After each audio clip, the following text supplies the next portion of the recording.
उत्तराखंड की चार धाम यात्रा सिर्फ एक तीर्थ नहीं, बल्कि पांडवों के स्वर्ग जाने का वो गुप्त रास्ता है जिसे आज भी एक गहरा रहस्य माना जाता है।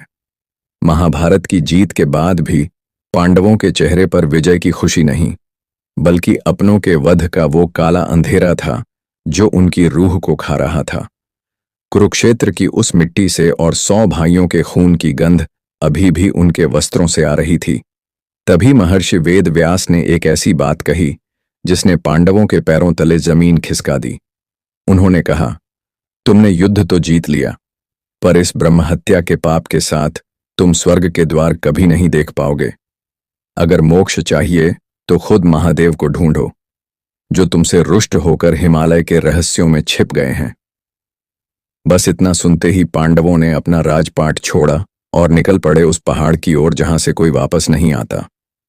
सबसे पहले वो पहुंचे यमुनोत्री, जहां हड्डियों को गला देने वाली ठंड और सूर्यपुत्री यमुना की धार में उन्होंने अपने शरीर की थकान नहीं बल्कि अपने मन के विकारों को धोया।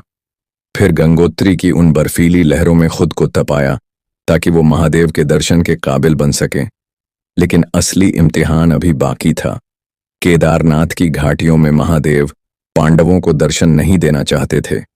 उन्होंने एक बैल का रूप लिया और हजारों पशुओं के झुंड में छिप गए।